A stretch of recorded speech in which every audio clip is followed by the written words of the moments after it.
Well, now that Feo is back, where we left off last time for everybody. So, it's been a while, but the last time we gamed, you guys had met with Dilana, kind of learned a little bit about her before she had said, "Hey, I have this person that I'm in love with. They won't give me their name or anything until I can prove my worth to them." So she said she was on a quest, and then you're like, okay, that's kind of cool. Kind of spent some time with her, and then that night she seemed to rush out of the inn in a hurry. You guys the next morning were like, oh, that's weird. Looked around, found out some information for her about her, and found out that she had a painting of a younger man who looked somewhat familiar. After some asking around town, you found out that this handsome young man or younger looking man was none other than the bard related to the Avengers, those dastardly villains who had started this civil war. You learned that there was or potentially would have been a bounty for about 10,000 gold for each of them, dead or alive, but had been warned, hey, they're pretty tough. You're like, okay, kind of shrug it off, see what we can figure out with Dilana.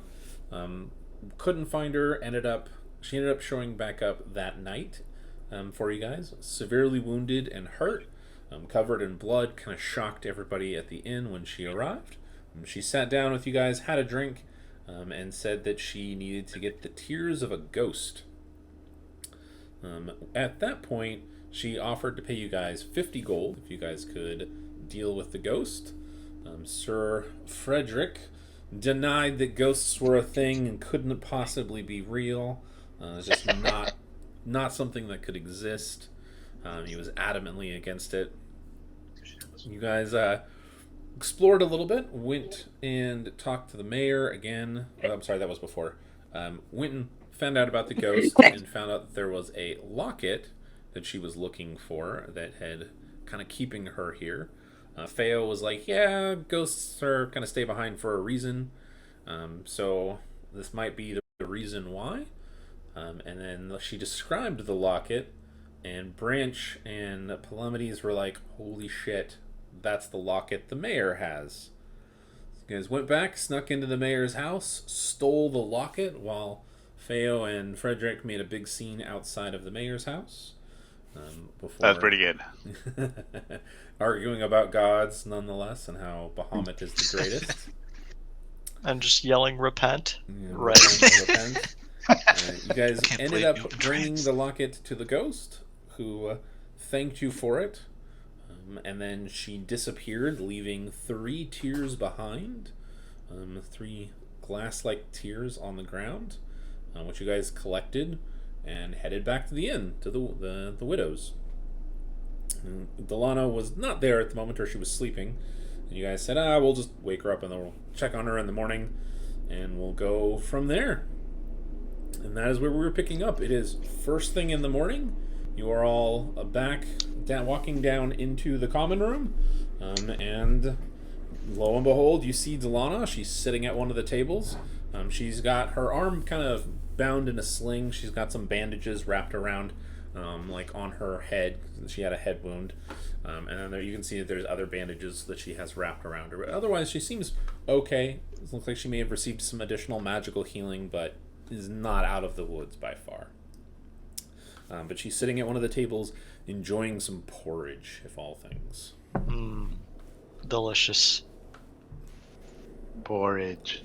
What do you guys want to do? I prefer grits, but porridge is pretty good. I guess. Wait, it's early in the morning, right? It is, yes. Then we need coffee. I was thinking the same thing. I was like, does coffee exist in this world? No coffee necessarily, but they do have tea. That's not coffee. It's not an alternative, and will never be. I agree. I agree too. Unfortunately, no coffee in this part of the world. Well, I'm just gonna walk up. All right. Because Yeah, I think I'll. doesn't need coffee. Who has the cocktail tiers? tenders. I have the tiers, right? I have Fail. no idea. Do you? Sure. I don't know I think which of I you have has them. We can say you do. One. Sure, I'll say I have them. I'll walk up with the calamities. Yeah. I'll be following behind. Okay. All right. So she kind of has a mouthful, like a spoon up to her mouth, takes a bite of the porridge, just kind of looks up at you. Lamini's in Feo and nods and motions for you guys to take a chair or take a seat. There's chairs around the table where she's sitting. I'm gonna have a big old cheesy grin on my face, and it's gonna reach into my pocket and get the tears out of my pocket and drop them on the table. Okay. So you hear them, they like tap onto the table. You drop them one at a time. And you see her eyes go wide. And she does this kind of big gulp of the porridge in her mouth. And you notice like when they drop, it doesn't make a like crystalline sound. It sounds more like glass dropping, which kind of freaks you out. But as you look, you know like from touching them, they're harder than glass. Okay, I was like, oh my god, I just like broke them. They are harder than that by far. And she kind of takes a big gulp and goes, and you got 3 of them? How did you do that? Well, we could have got more, but I didn't want to hear her crying too much.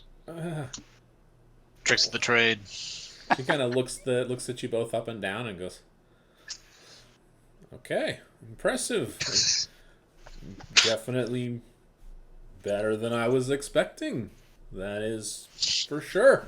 Well, okay. And she kind of reaches into her, like, pulls back part of her, I guess it would be part of her tunic, and pulls out a pouch, and she puts it down on the table. And you hear coins clink in it, and she pushes it across the table to you.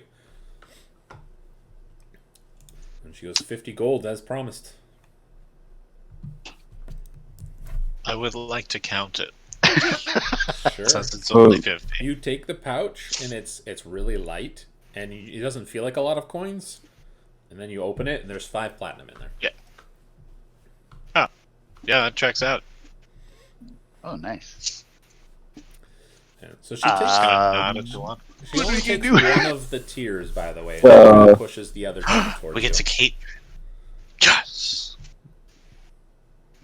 Wait, what? Fruits of our So labor. So 5 you divided only by did 2, right?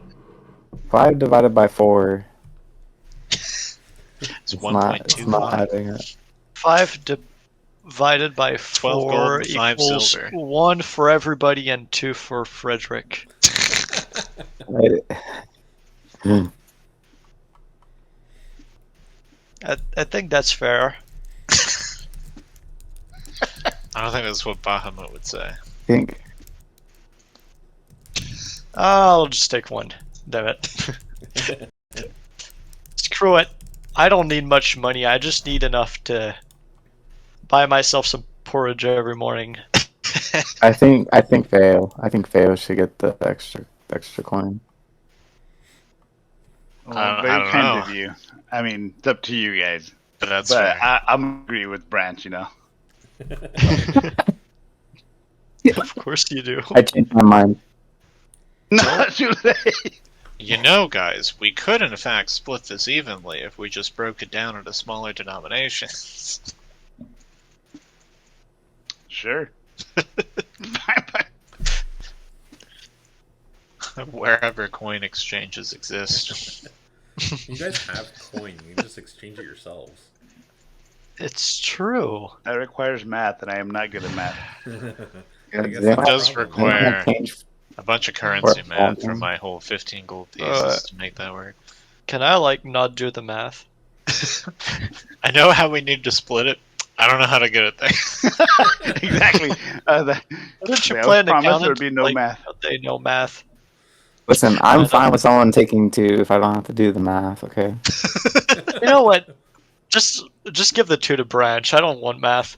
Delana kind of looks at you. Yeah, and just I'm reaches kinda- out her hand, and she's like, "I can solve this. You can give me 1 back." Yeah, It's gonna no. be like a Yeah, small that's fine with hiss. me. It's like,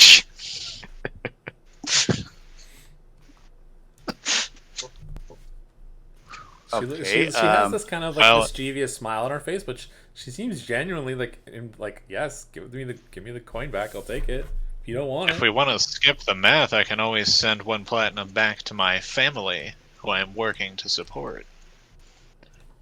Oh, you have a family? Yeah, have a family. Hey, there you go. That's the voice. 6 siblings and 2 living parents. It's a lot. They must require the money. Let's give the platinum to Playmedes. Sounds good to me. Yeah, that's fine. Yeah. Delana has this look of kind of Currency, man. disappointment on her face as she kind of starts eating more porridge. Like, damn, could I have that money back? That was never an option, Dilana. Dilana, you don't seem to understand that Playmedes here as a family. Unlike all of us, I have no parents other than Bahamut. So she will say, well, I have a family too, one day. Yeah, but not today. Now do you? And how do you know that? I feel like Good saying the one question. day kind of gave it away. She's like, she kind of shrugs and she goes, I have parents and siblings. Oh, yeah? No, you don't. What are their names? She spouts off their names, who, forgive me, I don't know off the top of my head, but she does spout off 2 younger brothers and a mother and a father. My God. She tells you they That's are from 4. Rhythm. Where is that? It is far to the west. Are they poor? She goes, I don't know. Do you send them money back often? She grins and says, all the time. Because I Okay. send my family back money after every job. She goes, that's what I Then do. Uh-huh. I will be generous and give you this platinum. And I give her the only Oh my platinum God. I got. And she thanks you, and she kind of just sticks it back into her pouch, and she has a gentle Oh. smile and kind of winks at you and goes, my family will enjoy this, thank you. Frederick, you Frederick. fool. she's not going to This spend is that for on her a family. righteous cause. She rolled a natural 20 on her, like, deception, Oh my God. lying check to you guys, just so you know. Oh my Okay, god. Fred, then So I you 100% completely believe her. that she is the most convincing person you've ever met, because she has like a 30 at that with a natural 20. That she Look, sends that's all of her fine money and all, back but to that's her family. still 4 fewer family members than I have. So like, she didn't lie hard enough. Right, but you got 2 platinum. She got 1. It's fair. I mean, that's true. Mathematically, it makes sense. But I feel bad that you don't get any money. I have She didn't no do any- family other than Yeah. Bahamut. I need no money other than Bahamut. Bahamut is my currency. Friedrich, she might be sending it back home to her family, but she didn't do any of the work on this job. They need it. I will do what is good for the world. But so does Bahamut, Friedrich. Bahamut needs money. Give me that! She puts her hand on you, Frederick, and she goes, Bahamut just needs your devotion, dear, not money. But your devotion also requires money. She But- winks at but- you, Frederick, and says, no, he's wrong. It's all about devotion. Oh my I god. mean, she rolled 20 deception. Of Jesus course, I believe Christ. her. Yeah. Bahamut is not concerned with material things. I'm just gonna order a tea while I just watch this go on. I'm keeping my 2 platinum. Okay, so you order a tea, it's going to be like 2 copper. It's not that expensive. It definitely has caffeine in it, so you like perk up a little bit. It's steaming hot. Thank God. I needed it. This is gonna be a great day. So you notice after you guys have this conversation for a little bit, she takes one of the tiers, and kind of wraps it up in like a silk handkerchief, And she said, "Thanks, you guys, for it." And then she goes, "Well, now that I have what I'm looking for, the final piece, I must be on my way." She kind of stands, bows to you guys, kind of more of a flourish than a bow, before she says, "Thank you. Maybe we'll meet again." And my love thanks you as well. And she goes upstairs and gets her belongings and heads out. Her family doesn't thank us. I can't believe we got 3 times the number of required tiers, and she ripped us off. I mean, you don't know what the tiers do, or you can have them appraised as of the moment. I mean, you can cast identify. I mean, regardless, she was paying 50, and then she paid 40. She ripped us off. Well, she was paying 50, but Frederick here was being generous. Yes. Uh-huh. I am the most generous of beings. In character, she didn't rip us off, but I can't believe out of character that she ripped us off. Definitely. I mean, that's the Darren thing. doesn't have any family. Mm. You should feel bad for him. He needs money. All right. Well, Nope, so what I do don't feel you guys want to All do? I need is love from Bahamut. Well, I would like to go send this 1 platinum extra off to my family. Okay. Easy enough. You can find some place Oh, to nice. do that. Easy.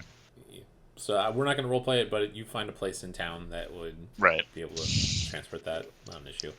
I want to know if there's tiers in the magical or anything like that. That feels like a good call. Okay. I, too, am curious about the tiers. Okay. Go ahead and do just a general, be a search check. We don't have search checks anymore because it doesn't exist. So it'd be a. Let's make it an investigation check. Hey. I rolled an 8. My Off to a great start. settings are biffed again. 1 second. It was doing the slow roll. Hey man, the slow roll worked well for you last time. Well, Let's see. I we've think now it's because refreshed the page, and I have hardware acceleration up sometimes to screen share, and it's not a high roll, but at least my modifier is not awful. 11 Oh. for you on that one. The other one just has 3 dots. Yeah, Bahamut the is other not one with didn't you. show up. Okay. So you guys don't there's not really a whole lot of magic users in town. I mean, it's not to say there aren't any. You guys all know that people don't typically advertise that they can cast magic, especially in smaller towns. I mean, Wakiv is not a super tiny town. It's got about 7,000 people there. It's definitely not like one of the cities where it'd be much more common. You do find that there is a local apothecary, though, who you think maybe they could look into it if you're interested. Yes. Yeah, I think I want to know what. Any information is good information. Exactly. So I can ask Bahamut. you ask Bahamut. It will- Bahamut. Well, ask Bahamut. Can you really? That'd be awful. Perhaps. All right. So How long would it take? So you guys are standing outside the apothecary Good called Moonlight question. Magic, as Frederick is like, I can ask Bahamut. There you go. Yeah, Frederick, how long would it take for Bahamut to answer? Yeah. Like, how long would this process take? Because this It could be really handy. depends on how hard I ask. Sometimes I can be quite annoying, you say. You don't say.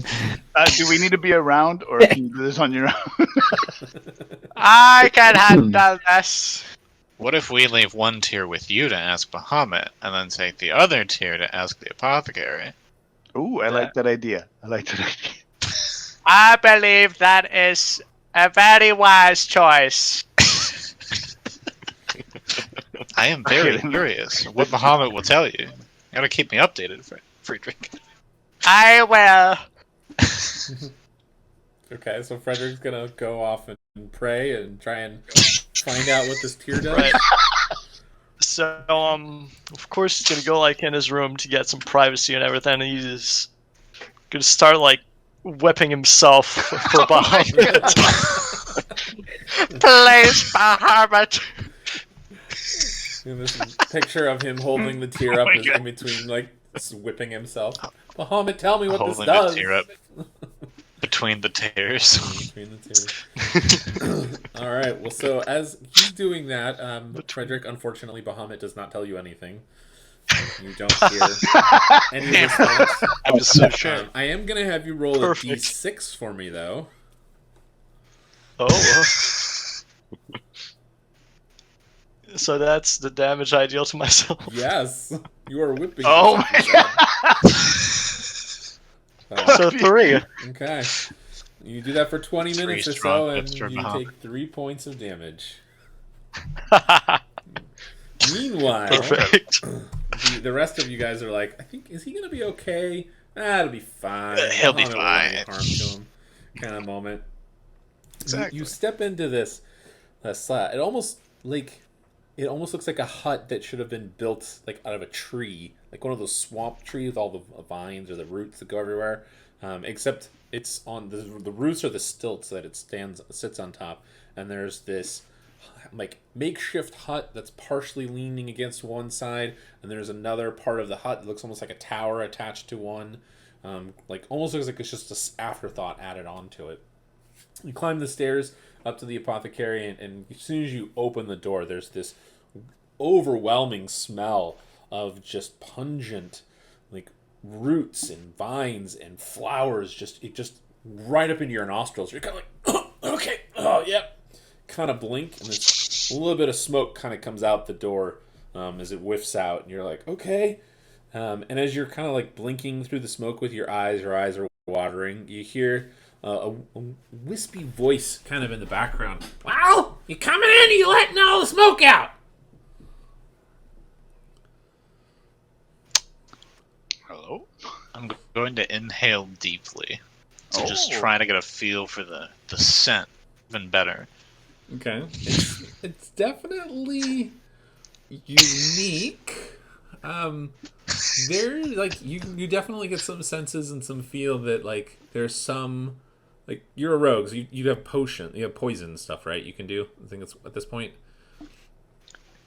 No, because I'm not that kind of rogue. Okay. Well, you've been around poison or seen it, and you get Right. smell of some of that. Smell of mixture of something maybe brewing or bubbling in the background. Definitely, like there's hints at times where it's like, oh, that smells good. Then you're like, oh god, that after smell. What is that smelling? Rotted fish. And you're just like, no, it's death. Oh wait, but there's smell of apples. And it smells. Oh god, what's that? It's just kind of this back and forth. Then Palamides' face this entire time is just going to be rapidly switching between like a pleasant smile and then just disgusted contortions. So you step into the room, and kind of as you step in finally, you can see that there's this low counter, and there are roots and herbs and things that are drying and hanging from the ceiling. Your head almost touches the ceiling, in fact. But you see sitting on a stool in front of there's a pot, like an alchemy pot, with a little tiny fire going next to it, and this spoon sticking out of the cauldron. You see an old woman. Sorry, I'm looking at the wrong person. There's a goblin with an old goblin woman with wild silvery hair that's frazzled at the end, just kind of sticking out all over the place. One of her eyes on the side of her head seems to be drooping. It makes her face look like it's just kind of melting away on one side, on her left side. And she's leaning forward on the counter, and you can see there's a cane standing like right next to her. And she goes, "Oh, you finally came in! About time!" Sounds wonderful. What? You have a very lovely voice. Oh, thank you. I used to sing. Hell, I'd love I'm gonna try and throw it through. I'd love to hear you sing. What? You want to hear me ping? What? No, we want to hear you sing. Why would Theo you still want to has the see me tear, right? pee? What is wrong with you? And she kind of looks at you and she goes, "What's so funny? Are you gonna buy something or nothing? Or are you just gonna stand there and try and look pretty? 'Cause you ain't."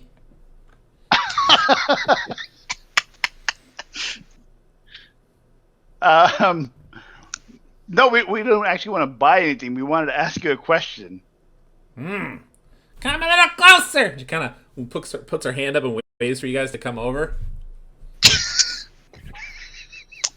I'm just gonna come All right, I'm over gonna. Yeah, me too. I'm just gonna walk over just there. the whole time being kind of like. So as you get closer, like you notice, like the foul smell is coming from the cauldron next to her. You can see off to the bingo. side, there is a cabinet, and you can see inside the cabinet. It's got some like faded glass, like misted over glass, and you can see that there are potions of some kind inside of it. But the pleasant fragrance seemed to be coming from the cabinet, and that's kind of where you're getting the bombarded through the two of them.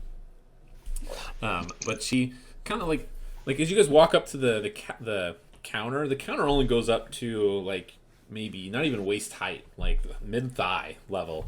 So you're definitely tall, and she kind of just looks up at you and she goes, "So what are you buying? Or am I buying?"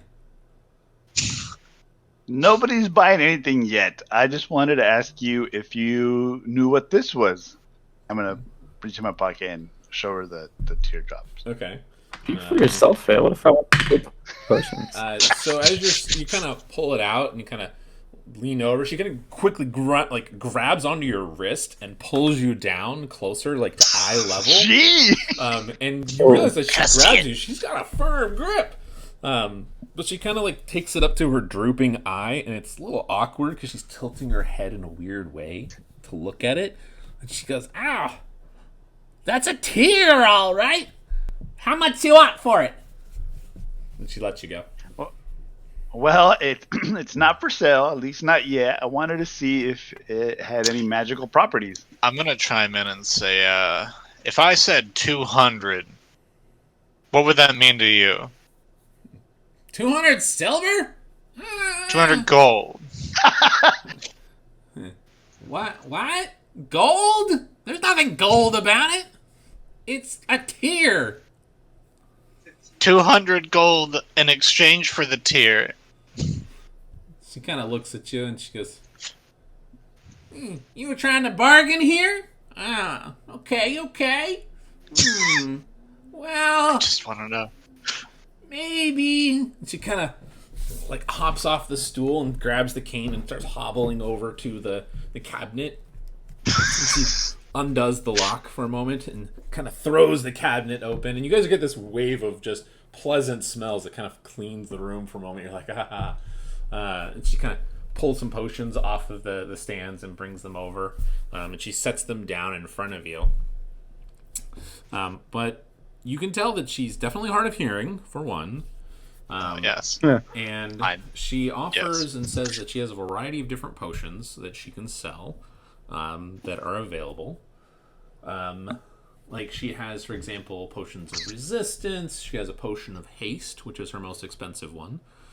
She says that if you want to get the potion of haste, she'll trade you the tear for it, which you know is a pretty good deal because that potion of haste is probably about 500 to 600 gold. Holy shit. Oh. Wow.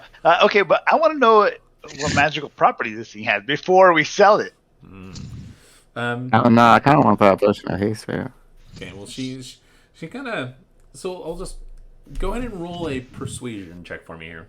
Sorry, it's hard to do the voice and stay in that character because it hurts my voice a little bit. Yeah, that's understandable. I got a 12. Okay. You're lucky she's hard of hearing. So it takes you guys about 10 minutes of kind of trying to convince her and understand what's going on. Like, to have her hear you. Like, she's very conscious and aware. Like, she's definitely smart and intelligent. Just the hearing is causing problems. But she says she can reveal its magical secrets for you for a price. If you're interested, she tells you, and actually she kind of pulls out a scroll. She says she'll sell you a scroll of Identify for, she says, 10 gold. I would chip in 5 gold for that, Faya. Yeah, I'm okay. Yeah, let's do that. I think that's a good idea. Okay. So you guys Worth pay knowing her what the we gold, have. and you guys take the scroll. Now, just so you know, anybody can use a scroll. If the scroll is on your spell list as a class, you don't have to roll a check for it. You just cast the spell, assuming you can cast that level spell already. If it's a spell that you cannot cast, like it's outside of your class or it's above your current spell list, you would have to roll for it. In this case, it's Identify, which is like first level. Theo, you are a wizard, if I remember correctly. Yes. So you just can cast the spell. You can just read it and cast it right then and there if you want. No checks. Oh yeah, let's do that then. Okay. So you pick up the tier and read the scroll, and as you read the scroll, you watch the lettering on it kind of turn into a purplish color, and it turns into a mist or smoke, and kind of you breathe it in, and for a moment you look down at the item and kind of focus on it. And this is a tier that will provide a magical bonus to a weapon or item that you socketed or have it infused into. Specifically, it'll make a weapon +1 magical, and then it'll do an additional 1d6 damage against undead creatures. Oh. All right, so what do you guys think? You guys want to still sell this? No. No, I really want to use it. Like, Branch, really what do you bad. think, Branch? I don't know. Some of these potions look. But potions are temporary, Branch. A +1 is forever. Do any of these potions get you high by any chance? No. Do you want to ask that question? Yeah. I feel like some of them Okay. probably do. Make a persuasion check.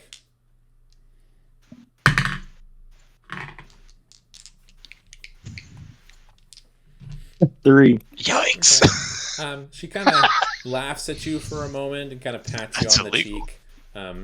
Kind of or else wouldn't pat you on the cheek since you're probably too tall for her, but she kind of pats you on the hand and says, "Oh, aren't you a cute kitty? You know, I have some milk in the back for you if you want." That doesn't Oh, seem to man. like you. Actually, I'll take you up on that offer. Well, she does not take you seriously on asking about any kind of illegal substances. Which Feo, as a member of the Civil Guard, technically, and I'm not sure how you would accept one of your party members going, let's buy something illegal. We are part of DARE. You cannot be doing Got any drugs. skooma? God damn. I want to do drugs, man. That's what I'm hearing from Brandon. Moon sugar? Okay, then I think we're gonna keep it then. It looks like one of my friends I here. really want to put it in my rapier. I want that haste potion, I'll be honest. Well, seeing as we have 2 of them, if you don't, we might be able to give one of you, or both of you guys, able to use them, so it should be okay. You guys can Are you guys okay with that, or? As long as I get one in my rapier, I don't care what happens to the other one. Now here's my other question: are they unique? Does each tier have different properties? Wait, So you through the use of the spell, you're assuming probably not. Okay, so they would all be the same then. Yeah. Okay. I have a question. Mm-hmm. Yeah. What's your question? When you use a potion during combat, does it count as an action? It does. Yes. Uh-huh. But you can use it preemptively if you wanted. Like if you knew you were getting into combat, like you were going to ambush somebody, you could use it beforehand. Okay. Yeah, the potion of haste she specifically has, it's called a potion of speed is the name of it. And you do know that they are like exceedingly rare and expensive. The 500 to 600. It just gives you Yeah, gives you the effects of the spell of haste, You right? get haste for a minute. Yes. Alright, cool. There's no concentration effect to it either, so you just drink Yep. it and have haste for a minute. I'm not gonna lie, guys. That sounds like that could come in handy down the line. Like not now, not soon, but like Eventually. later. Okay, I hear you guys. Here's my other question. how easily can we get the other one away from Frederick? Well, that's going to depend Very easily. on Frederick. We're going to have to go collect, I guess. Well, since you guys are the ones that really going to get the most use out of it, I'll let you guys decide. And what you guys want, this one and the other one that Frederick has.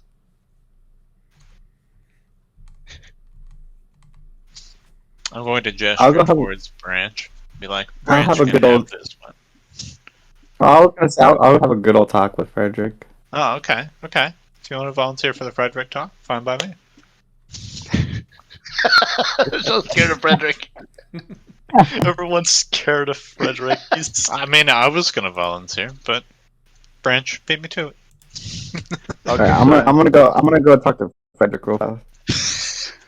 Okay, yeah, we So can you guys wait are here gonna- then, I suppose. You guys are gonna essentially Yeah, I'll be right keep back. one, and then sell another one or trade one in. Correct? Yeah. That's the goal. Okay. I mean, while this is going on, I would probably be seeking out how to get this tier socketed into my rapier. Okay. There are plenty of blacksmiths in town. So Gotcha.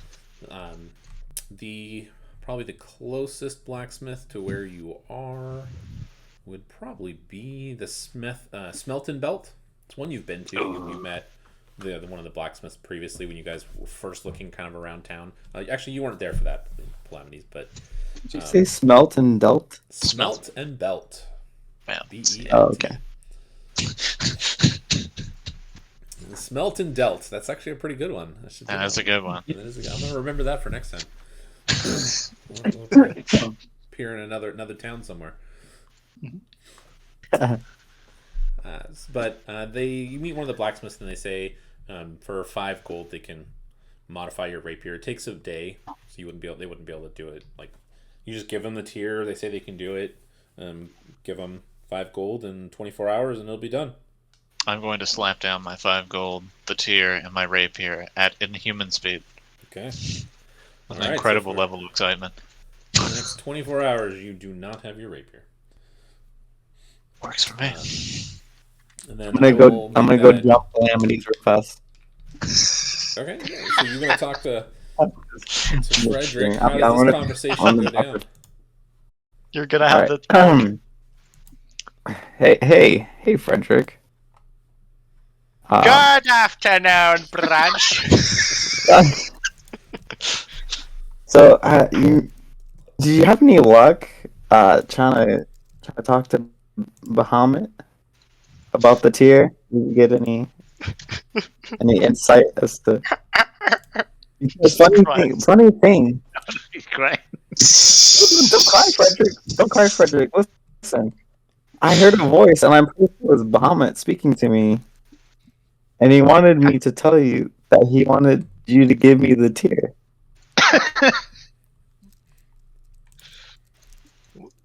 Am I gonna believe this? I don't know, dude. You see, What do you? there's an important business opportunity available to us. What do you think, What Frederick? happened to your story, Branch? Are you trying to get this stone off me? It's mine, my precious. But Bahamut wants you to give me this stone. Does he really? If I cannot speak to Bahamut, no one can. No one. But that's the thing. He only spoke to me because you asked him to speak to you. Why? Why? He's saving it for a special day. He'll speak to you when you need him most. He'll be there for you. Do it. Frederick hands over the stone. All right. You won't regret this, Frederick. I definitely won't. All right, Branch, you have it. What do you want to do? I'm gonna go trade it for that haste potion or potion of speed. Potion of speed. Go ahead and mark it off.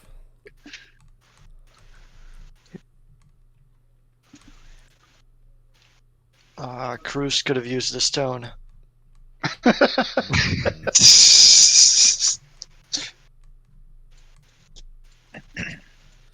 You know, it would have fit so well on that mall, but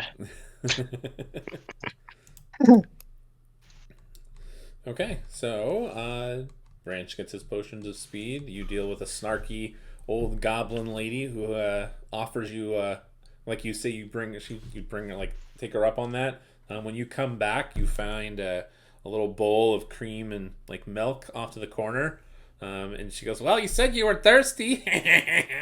Kind of points off to it.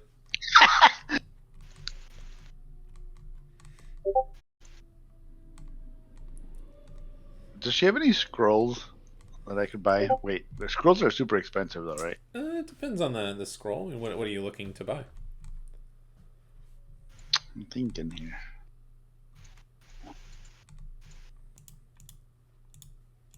What does she have?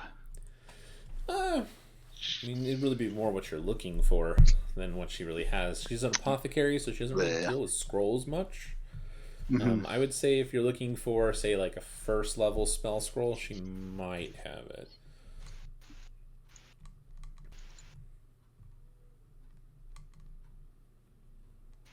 I'll just hold off for now then. I can't really think of anything. Okay, yeah. She doesn't have much. If you're looking for more of like potions or cure-alls, that's more of what she has. Gotcha.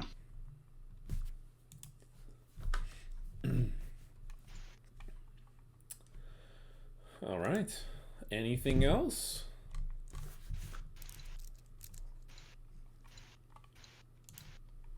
Real out of character, I feel an immense amount of guilt for taking that tier from Frederick. In character, I feel so good. don't feel bad. It's funny. For like idea, like cost wise, you definitely got a good deal. Oh, the yeah. tier is probably not worth that much, and the potion is probably worth more to like 5,000 gold. The potion is worth so much. Ooh. So, Oh, you definitely got a good deal. 1 second. I mean, hell, even if you just found somebody to pawn it off to, you'd have a better deal. Yep. Okay, so Calamities. I'm gonna go ahead and just give you your Ghost Rapier. If you want to change the name of it, we can. But it should be on the character sheet now. If I find or come up with anything, I'll be thinking about it over here. So unless you guys have anything else specific you want to do, you guys enjoy the rest of the day to yourselves. Enjoy some nice one battle and loot and items. Just make sure you go ahead and remove your old rapier, the gray one. Yeah, I did. I got you. Otherwise, you guys can take a long rest for the next day. And here comes our fun moment. This is going to be the moment. Which targets does it do an extra 1d6 against? Ghosts or undead. It doesn't I'm have sorry. a note saying it. Yeah, it should say on there. I think I put it in there. Extra d6. Well, it must not have saved. actually, do you mind if I go for a sec? I'll be right back. It said the 1d6. It didn't say against what. Oh yeah, so it says in the description. Yeah, I just added it. Yeah. Well, we'll Gotcha. wait for Frederick or who is everybody here? Let me ask that question. Is everybody ready? Yes. I just Yeah. grab a drink real quick. Okay, grab your drink real quick, and we'll be good. I'm still contemplating. This is the moment that What to name St. Jen this. has been waiting for. This is the big moment. What do Oh, I gosh. name this? Okay, I'm gonna use a restroom real quick then. Go ahead, Rapier go of for it. Spooks? Rapier of what? Spooks? Oh, okay. I heard poops. Rapier of spookiness. I'll say this much too. One other thing. In terms of cosmetics for what the like the socket. He just puts it basically into the pommel at the base of your Right. your rapier. But cosmetically, when you attack with it, if you want it to have it to do something magical in like look, you can do that. It has no additional benefit beyond the look of it. I am back. All right. Why'd you turn your camera off? Hmm? Why'd you turn your camera off? I wanted to see that booty.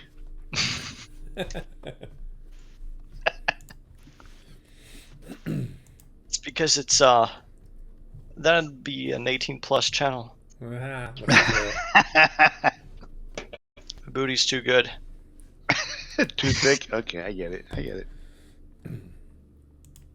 oh, Branch, where are you? Where are you? We're gonna be ready. I mean, I hope. Maybe I've been lied to. Maybe it's not that thick. All right. I'm naming it the Rapier of Necrocide. Ooh, that's Oh. good. I can technically name it for you. Just put it in Discord so I know, and I can make it that the official name. All right. I will shoot you. I'll just toss it into the fucking chat. It would be easier.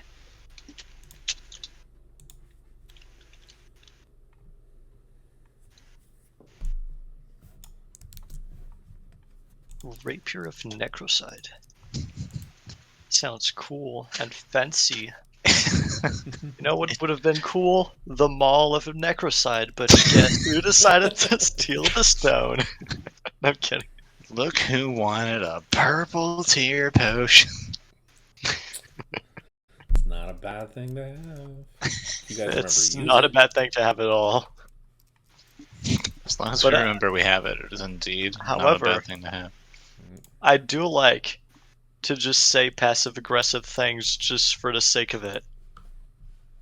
I guess that's fair. That's fair. That's fair. All right, so I updated it for you.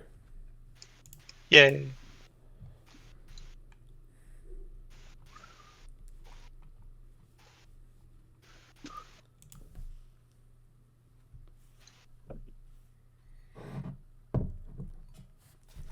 Man, I'm feeling tense right now. I want to get into this, and I'm waiting on Branch. Ow! I know how St. I Jen think feels Branch right is now. back. Okay. Oh. Oh. Well, hello there. Okay, I'm back. I see a Branch. Yay! Okay, you're here. Okay, Woo woo. so this will be a critical moment where I'm going to read lots of stuff to you guys, just so you know, for it. So the following morning, you guys get up, feeling good about your decisions and things that have happened. Kind of like, okay, life so far here hasn't been too bad. You've made some good money off and on, just kind of helping out around town. But nothing. It doesn't seem like your lives are really going anywhere. You're just kind of doing random things, it feels like. You guys all kind of feel that vibe, but it's a good vibe at the moment. You're comfortable living, no problems there. But around maybe 9 o'clock in the morning, there's a ship that arrived early in the morning, a couple hours before. And one of the deckhands shows up or not the deckhand, it'd be the dock workers, shows up at the Widow's with you guys. And he's kind of seems a little shaken. A couple people ask him, and you guys even ask him, like, hey, what's going on? Like, what's wrong? And he mentions that there was a ship called the Loyal Hand that arrived super early in the morning.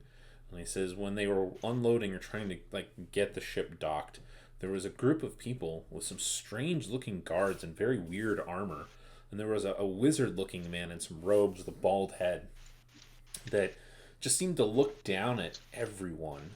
And he says, the dockhand says he never felt so worthless and so beneath anyone ever in his life until that man looked at him. It just made him feel like he was less than dirt. And the dock worker's kind of spooning some porridge into his mouth, and he's kind of like, yeah, I hope I never have to see that guy ever again.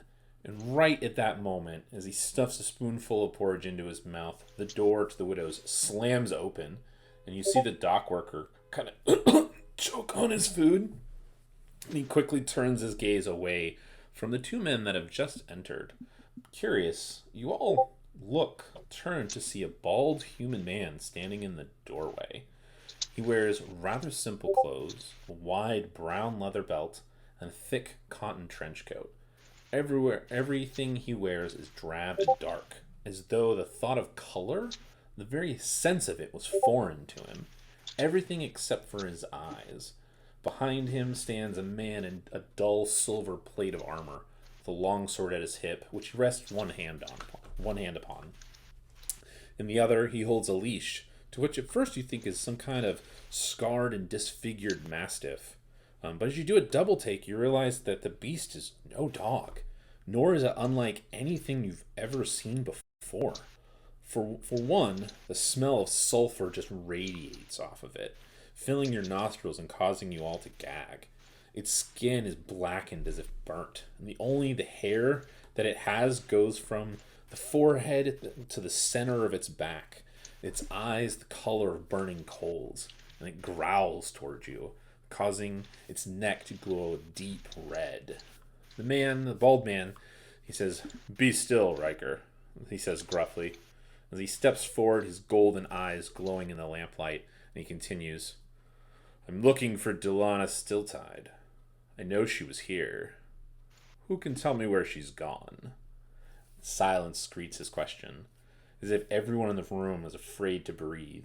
The miasma coming from the man is suffocating the very sound of around them. "No one?" His voice you hear take a very dangerous edge. The goblin man you've seen in the tavern before, dicing with his orc friend or his half-orc friend, kind of spits over to the corner and goes, "Ain't no Delilah Stillwater here, whatever. We ain't heard of nothing of her either." And you can see the goblin seems to be like dicing as he throws down some dice with a snarl. And he goes, "Bleh!" And you blink. In that moment, you see aghast there's a dagger made of shadows protruding from the goblin's throat. His eyes are wide as he grabs at the shadows to no avail before you watch his eyes roll back, his body going limp, and he falls from the chair onto the floor. Stunned silence greets the entire room, followed by a whimper from one of the serving girls, as you see and hear her kind of move to the back of the room, as the hound-like creature, freed from his leash, bounds up to the goblin, and its razor-sharp teeth ripping into the goblin's dead flesh. The wet sound of teeth gnawing and the blood splattering fills the room. The bold man inspects his hand gingerly, casually begins to move further into the inn. And he looks around and he says, "Anyone else going to claim that I'm wrong?" And of course my mouse died right then. Hold on, let me fix it. Oh, I have to read more and I can't. No! Ruining the moment I am. No. I wonder who killed the goblin. It's a mystery. Yeah, I know arrow keys are a thing, but arrow keys are not working because I'm on the wrong page for them to work. Should alt-tab to the right page, though. Should alt-tab. Should. You know, of all the times my mouse is going to die, it happens to be this moment. He's having a real life critical moment. Yeah, this is a real life critical moment. What will he do? Thankfully, I have another battery nearby. I'll always keep batteries close at hand. That was within a minute. Fedwin decided that his character would replace the batteries in his mouse. Spares the hand nearby. Oh. So that's cure wounds on the mouse? Yeah. If only. Frederick, what are you drinking? It's beer. No, but what kind of beer? What brand? Are you old enough no. to drink beer? Of course. There we go. Supple. My mouse works again. Okay. Sorry, guys. I ruined the moment myself. I apologize. Yeah, I'm old enough. I'm not American. So it's fine. Exactly. See? If I was American, I'd be too young. Yeah, never too young. All right, here we go. So you blink, Oh. aghast by the dagger made of shadows protruding from the goblin's throat. Splatters, blah, blah. Okay, missing part. We already did that part. So he says, is anyone else going to claim I'm wrong? You see the cook, whom you have met previously, Halric. He stutters, she was here yesterday. She left last night. It didn't say where she'd be going. And the bald man kind of looks at him for a moment. That's a shame. And he whispers something to the soldier over his shoulder. And then he turns back to Halric and he says, I had hoped he'd be able to give more information than that. You see him, the bald man, walk up to the cook. There's a look of pure evil that crosses his face, and this sinister, dark, evil smile. And the cook hesitantly kind of smiles back as the man stops in front of him. The bald man circles around the cook, and with a slap, hits the cook across the face, knocking him to the ground. Before anyone can react, the man is standing over the cook. He's got a dagger in one hand and a fistful of the cook's hair in the other.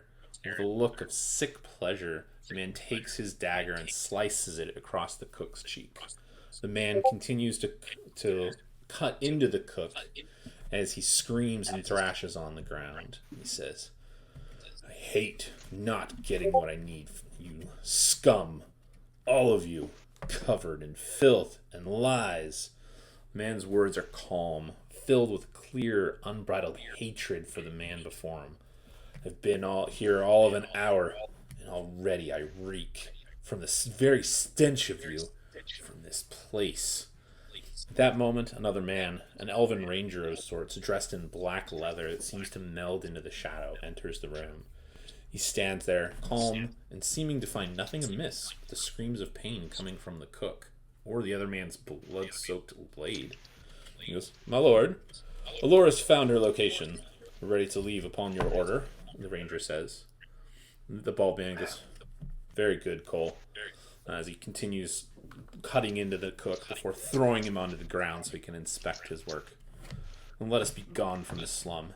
He stands, wipes his blood from the dagger using the apron of the cook, and he just cut open.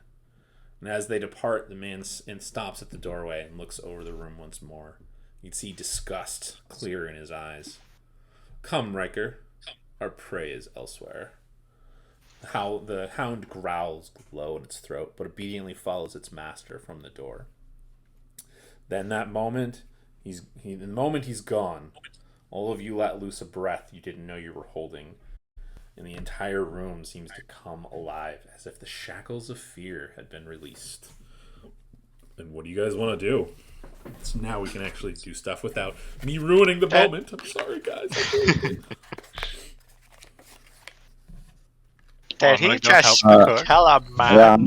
Yeah, I'm trying to go check on the cook real fast. Yeah, I want to go help him out. Is the cook alive? The cook is alive. He is crying, Is the goblin though? whimpering in pain. The goblin is very dead. Oh yeah, he's fucked. I'm not worried about the goblin. Yeah, you can see that there's a trail of blood that is from the goblin out the door where the hound just kind of trailed the blood behind him, and paw prints of blood. Oh. Yeah, the goblin got a dagger in the throat and then mauled. I'm not checking on the goblin. The cook, though, he's got a really deep, nasty gash down the side of his face from the top of his ear all the way down to the edge of his mouth. That's just on his right side of his face. On his back is a whole nother story. Yeah, I'm gonna go help that. I'm just gonna go down to him and be like, It's gonna be fine. Just hang on. Okay. I'm looking at it. I'm like, oh, that doesn't look very good. Yeah, it doesn't look too good for you right now. It's definitely make a medicine check on it, Frederick. alright, medicine check. I'm just trying to find medicine. Ah, there it is. That's a 13. Okay. You notice instantly as you kind of pull back, like his shirt has basically been ripped open or cut open by a razor. It's just falling in tatters. But you get up close and kind of like look at the wounds. It's covered in blood, deep red blood. You know, the wounds are pretty deep in general. But you notice that there's some kind of festering to the wounds already. Oh shit. That's probably poison. Yeah, most likely. Yeah, he gone. Or magic. Uh, Neither of which uh, I can solve. I mean, you do have Okay, Yeah, I'm trying to your see if own if I Frederick. had anything. Quick, tell me your How secret much, recipe. please? there's just light coming out of Frederick's hands as he tries somehow to just heal the cook. Okay. Go With, ahead and roll cure a wounds. cure wounds check. Oh wow, 1 on the d8, so that's 4 Okay. to heal. So you watch as the wounds begin to heal up, and almost completely heal. Only usually you've seen with magic, there's no kind of scar tissue or anything. The blood just gets reabsorbed into his body, and you can see that like there is a scar. Whatever this person cut into him is gonna scar on his back, even with magic. It's tender and kind of a reddish color to it. But it looks like a circular symbol with a picture of maybe a serpent of some kind. So evil. I would say if you want to, like, go ahead and roll a religion check for me here. Oh, religion. I know religion. 14. You are positive that this has some kind of cult or religious, it's like symbolism to it. There's something about it, the way it is designed. Heresy! But you have never seen it before and have no idea who or what it's related to. Heresy will remain heresy. I do not need name. I need only to know heresy.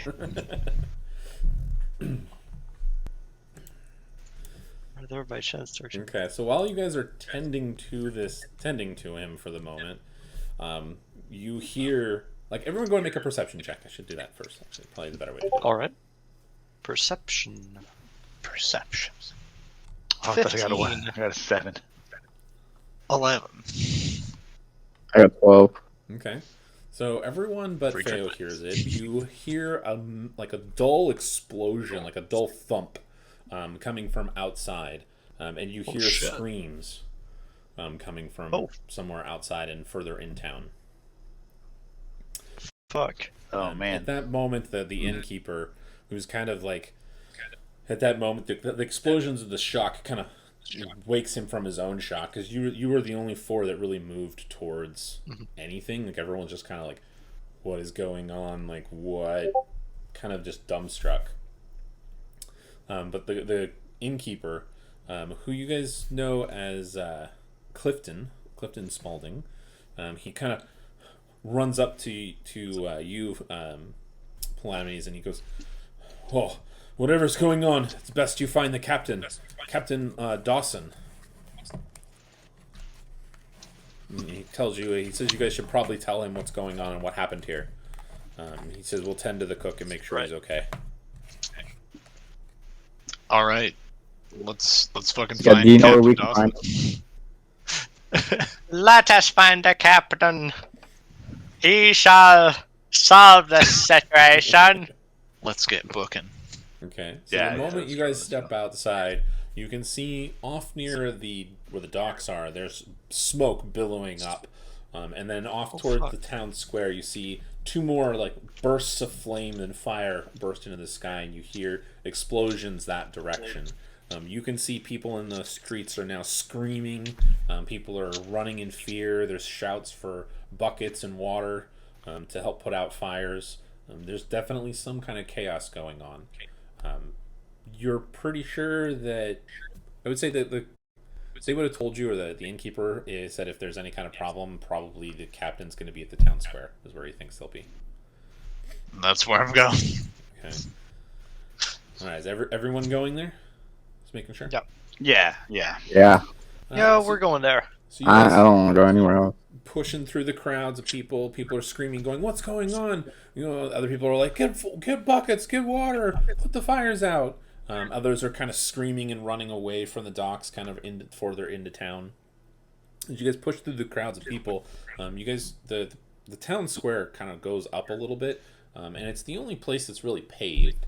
There is it's called a roadstone, essentially, where it lists how far to various cities and towns at the center of the square there. And as you guys push into the town square, you see what looks to be about 24 civil guard, kind of all gathered around. And there's a human man, who's kind of shouting out orders, going like, "Oh, check over there! You know, get the fire brigade together." He's definitely seems to be the man in charge.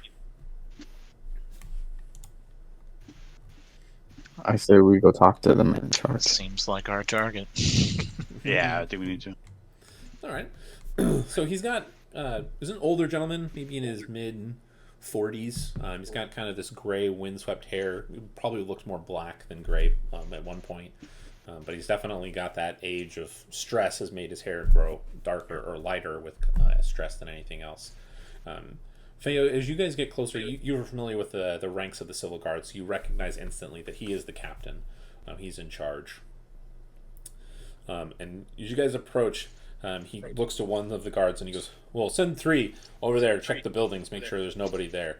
And you guys step up and he goes, "Well, we're a little busy, but what can I do for you?" We have information about potentially who did this, or some odd happenings at the end, if you'd like to hear. Well, I'd be very interested to hear about that for the moment, and then there's an explosion right down the road where the 3 guards are going. And you snap. hear one of the guards go, "Captain, we need help!" I'm just gonna start going there. Okay. I don't need any encouragement. The captain's running too. He's like, "If you want to help, follow me." Yep, I'm following him. I'm Okay. following. So you guys get to so the town square is a big open space, and this is kind of towards down one of the roads heading towards the docks. And there's a large, probably one of the largest buildings here on the corner of the road and the town square. And as a reminder, all the buildings are on like these stilts from when it floods here during the summer. And so there are these, like, you get up close, you're about 20 feet away from the building, and you can see there's this glowing, like, seems kind of magical on the stilts. But you see that there are the 3 guards, and they seem to be kind of tackling this larger man. He's got this kind of almost golden plate mail on. And he's got this wicked-looking axe in his hand, and they're kind of all tackling him down to the ground, going like, "Stay down! Will stop! What are you doing?" And the man just goes, "Get off of me!" and like bursts up and throws the 3 guards up off of him. And he grows, almost doubling in size. As he stands up, you realize he was probably about 6'5" or so.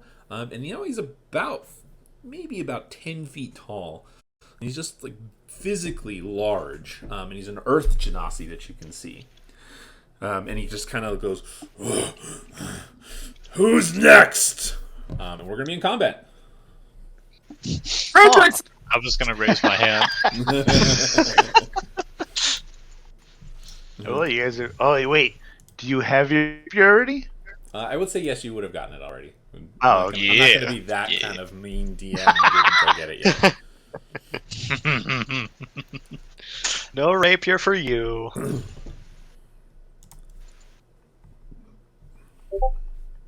Okay, so who's gonna go first? Are we rolling initiative? Oh, I just started rolling. So you guys do have to roll initiative. So go ahead and roll. I got a 15, which is got a not 14. bad. 19. Oh, Calamities, what'd you get? I got a 10. Okay. Okay, Branch, you are first. You're about 20 feet away. There are 3 civil guard that kind of just got thrown down prone and are looking up at this guy of like, "Holy fuck, what do we do?" And he's just this huge, like 10-foot looking Earth Genasi, and just growling at you.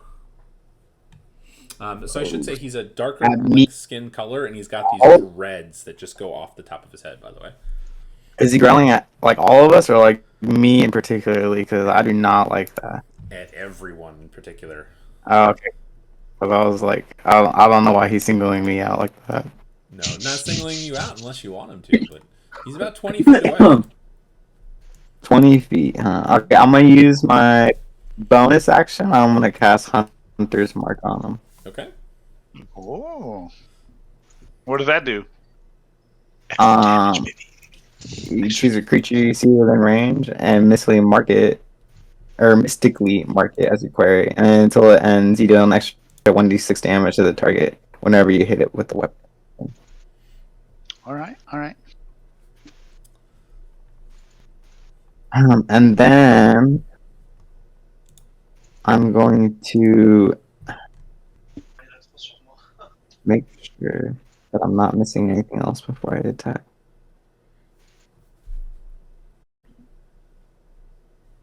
Okay, and then I am going to go ahead and take a shot at him. Okay, make your attack. With my longbow. 18 to hit. 18 will hit him, yeah. Okay. And then I'm going to go ahead and use favored foe. When you hit a creature with an attack roll, you can mark the target as your favorite enemy for 1 minute. Okay. Right? Okay. Is that with sorry, is that the... What is it called? Oh my gosh. The Hunter's Mark? Or is that from... No, that's different thing. It's a different thing. So... Okay. The first time on each of your turns that you hit the favorite enemy and deal damage to it, including when you mark it, you can increase that damage by 1d4. Got it. So I'm going to roll my damage, which is 11 plus 1d6 and 1d4. So 1d4. The D4 is betrayed. But the D6. The d6. Where... The price we pay for the 7 on the D8. Yeah, I just rolled 1. I just rolled 11, It's a 1, true. and a 1. That hurts. So- That hurts me. 13 damage. Okay. Get a 7 on the D8, get a 1 on every other dice. So you shoot it's a longbow, correct? Yes. Okay, so you shoot the longbow at him, and it just kind of like hits right into kind of just the edge of his shoulder, like right in part of his plate armor, and he just kind of doesn't even seem to phase him. He just kind of looks around. Who's next. Fuck. It is now his turn, though. Oh, man. He is gonna reach down with one hand, pick up the guard, and hold him up by the neck, and he says, "You're a puny challenge," and throws him. Literally 20 feet lands in the mud, sliding into you. And the guard's like, "Captain!" And you see like his hand, the guy's handprint on his throat as he gasps for the captain to help him. All right, Frederick, it's your turn. What do you want to do? All right. Frederick. So Frederick runs up to him. He goes like, "Bahamut, let me your strength." And his maul starts glowing with white light as I cast Divine Favor. Okay. So, extra damage, yay. And I'm gonna slam it at him. Let's see if that actually hits. So that's 10 to hit. 10 does not hit. No. Oh. Unfortunately, no. Sad. He just kind of like, as you run up, he just kind of backhands your attack like it's nothing and just kind of shrugs it off. He does look down at you. He's about 4 feet plus taller than you, and he just kind of looks at you like you're an ant. Theo, it's your turn, though, unless Frederick has anything else. I have only one thing. Bahamut, All right, Feo, what do you want to do? Is there any corpses near him?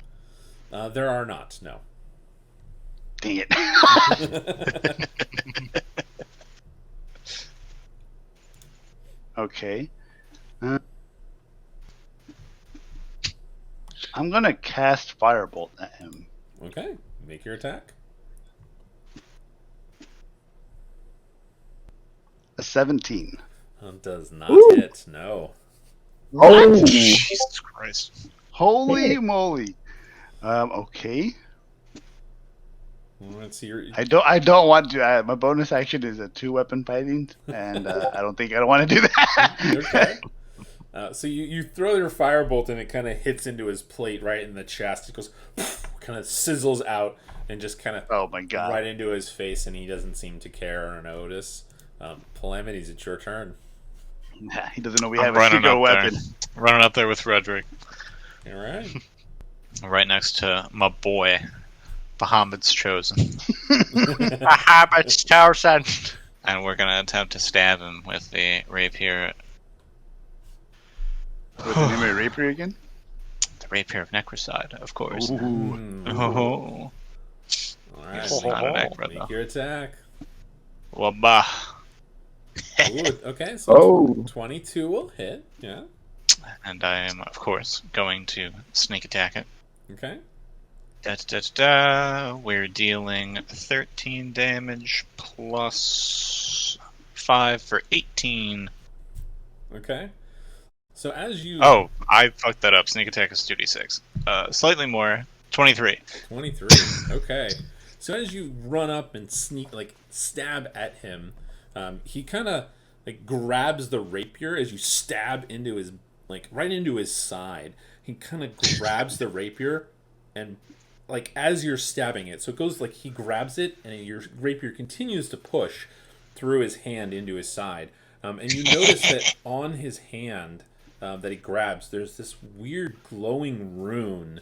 And he looks at you and he goes, "Pathetic," and pulls the rapier out, and you watch as the rune flashes, and then you hear Frederick in front of you go, "Ah!" as this ghostly rapier stabs and does all the damage that you just did to Frederick instead. Oh no, Frederick! What? So how much damage you is just that? killed Frederick. Is that 25, I think? 23? I am down. No, it's no! 23, yeah. 23. So you're at 1 hit point. Or no, you're unconscious. You're not dying. I am unconscious. Okay. And he just look. So yeah, so Plum needs to do that, and Oh, then she looks at shit. you with that. Anything you else you want to do, Calamities? Well, I'm gonna use my bonus action help to, I don't know what to RP. What? I'm just gonna look at Branch and use help on Branch and be like, shoot him? Who, Frederick? Just put him out of his misery, or what? Well, Branch, it's your turn. What do you want to do? Oh, first off, I'm gonna be like, everybody's dying.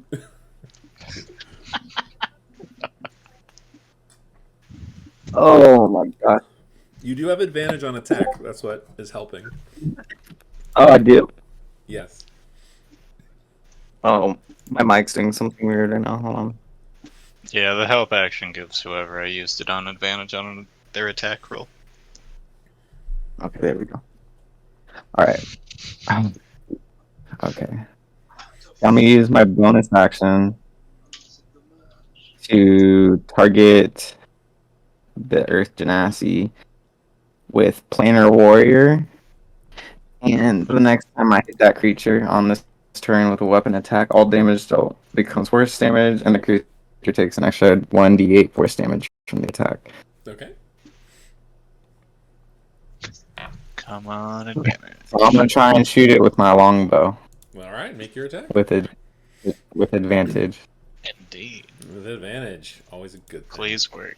Please work. Oh, okay, cool. I get Thank God. 25. That'll hit for sure. Yeah. Okay, so I'm gonna roll the damage for the longbow. Okay. That's 9. Plus the damage from favored bow.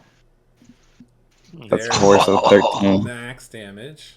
Okay. Yes, good. And then Keep the it coming. 1d8 for planar warrior. That's 6. high. Nice. All right, keep it coming. 9 plus the 1d6 for hunter's mark. Okay. Keep going. Let's see what we got. Oh, 6. Damn. 25, You went baby. from low rolls to max rolls almost. For Now, real. is all of that going to hit me? Oh, Let's God. find out.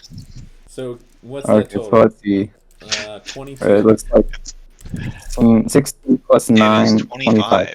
25. Okay. Yeah, same as the to hit. That's fine. No, he takes it. You shoot him square in the chest, right in I'm his glad upper somebody can pec damage. on the right. He just right into it, goes, ugh!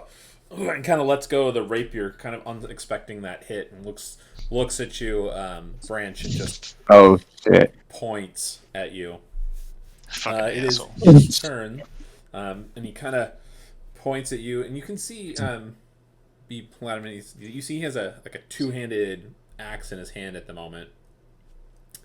Oh, And now he just- does? I'm Now sorry, he doesn't have a it's free one-handed. I apologize. Okay. He has Damn it. a magical weapon, but it's one-handed in this case. And Okay. he kind of just looks at you and just swings, like offhanded swings at you. I'm sure he's got a pretty high plus to hit. He rolled really high, so he got a 24 to hit. Yeah. So you're I'm going to in. take 9 points of slashing damage.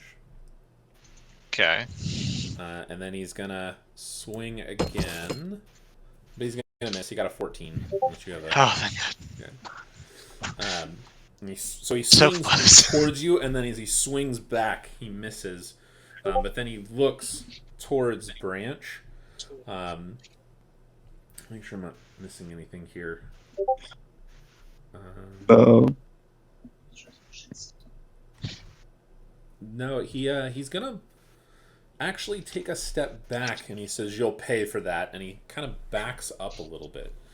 He's actually gonna back away, Polemics, and give you an attack of opportunity if you want to take it. Ooh. I absolutely. I love trying to stab him. Haha, bitch. That'll 26. hit. Just make sure Hey, you don't just- stab like hey, Frederick. Frederick. Frederick.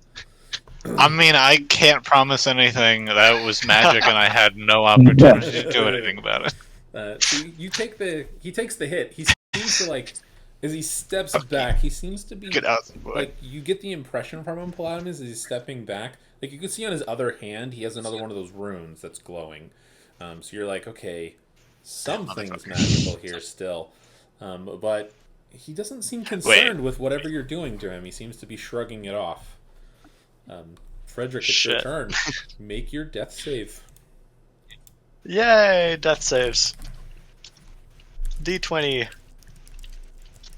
That's 20. You Whoa! instantly have Let's one go! and are Get the conscious. fuck off the ground. What do you? I will give it to you. You are conscious with 1 hit point. What do you want to do? You're prone. Wake the fuck up. Wait, what? Did I just Play roll dead. again? Oh, I rolled wisdom by Frederick, play dead! Okay, so now I've met 1 hit point. So now I have a full turn. You have a full turn. You have 1 hit point. What do you want to do? I'm sure my hammer is still glowing, right? It would not be because you would have fallen unconscious. True. You know what? Screw it. I'm just gonna Sucks. just like righteous soul. Yeah. Feels he no backed up pain. so he's about 10 feet away from you at the moment, Frederick. So if you want to crawl to him, I'm just gonna try and run to him okay. at 8 to hit. An 8 does not hit. Yikes. Screw it. It's War Priest time. I'm making another attack. Okay. Make the attack. That's 23 to hit. That will hit. Yeah. Come on, max damage. Okay, 12 damage. Not 12. much. It's not okay. max, but it's pretty close. Make sure I'm not doing anything crazy. No, okay. He doesn't react to it. He takes it. You can see you made him bleed at this point. He's starting to like Oh, get a little Oh, blood wow. coming down. Like you hit him in the arm, and you can see there's like a little bit of blood starting to trickle down his arm. Other than the two shots for the arrows, like one's kind of sticking out, like limply sticking out on his left arm, and the other one's in his pec on his right shoulder. There's just a little bit of blood, but otherwise, he seems to be okay and taking it like a champ. Theo, what do you want to do? Okay. I can cast another firebolt, right? Yeah, sure. Screw it. I'm casting another firebolt. Okay. 16. Unfortunately, a 16 doesn't work. Jeez. It just splashes against his, let's say, against his armor and just off of it. Just sizzles into the ground. This is embarrassing, guys. You guys need to carry me. All right, Calamities, what do you want to do? He stepped about 10 feet away from you, and he's backed up.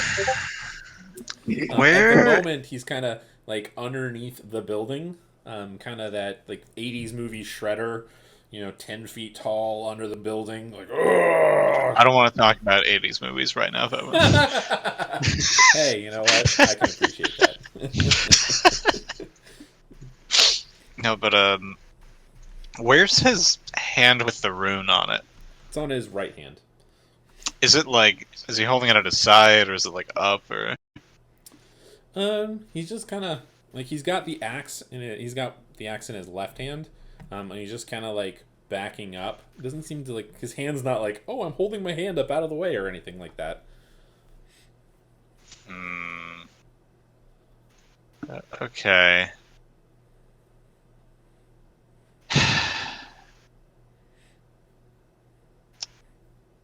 If I attempt to stab a very specific portion of his body, how's that going to work?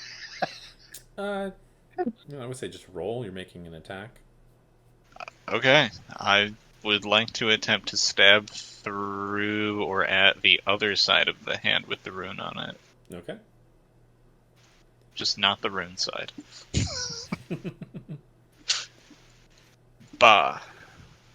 22 will hit. I'll let you hit his hand, but you can deal damage, but nothing happens. Nothing changes. Okay. I was debating the sneak attack. I'll do the sneak attack. Okay. Well, if you're doing the sneak attack, something might change. Haha.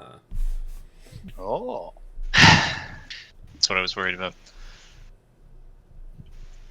Low sneak attack roll. That is 14. Okay. He takes it. He's not going to do anything about it. How much And then health I'm going does he to have? bonus action once more at Branch, but this time I'm just going to say there's something about these hands, these runes. Okay. Branch, it's your turn. What do you want to do? Okay. So he's still like looking at me, right? He Like told you that he's- was a big mistake, yes, but he seems to be Okay. trying to get back away from you guys at the moment. Like you guys do notice that on like the pillars under the building where like you guys are under or he's under at the moment, and I would say Calamities is under at the moment. There are glowing like pillars, like not there's like a circular glowing spot on multiple pillars under there, and they seem to be pulsing. Oh. Yeah, that seems relevant.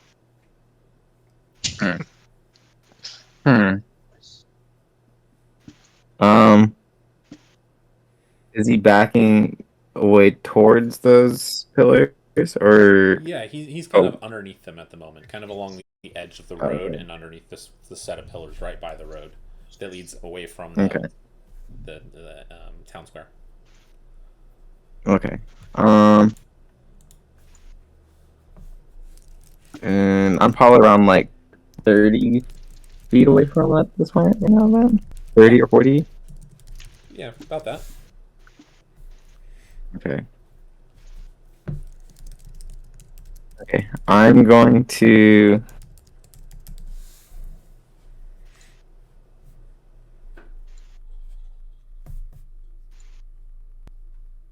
Okay, so what I'll do is I'll cast my bonus action again, my planar warrior, Okay. and then I'm going to cast Zephyr Strike. Okay. I'm gonna try and So you wouldn't be able to cast Zephyr Strike and Planar Ally. You'd have to do one or the other. They're both considered. I bonus actions. didn't see that Zephyr Strike was a bonus action. That's my bad. No worries. Okay, never mind.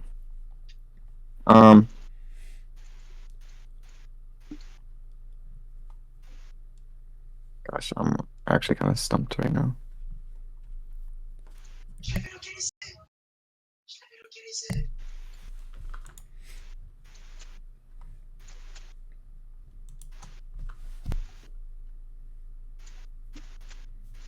I think I'm just going to keep my distance for now, Okay. and I'm gonna shoot him again. Take a shot. But this time I'm gonna try and aim at his hand, at the runes in his hand. Okay.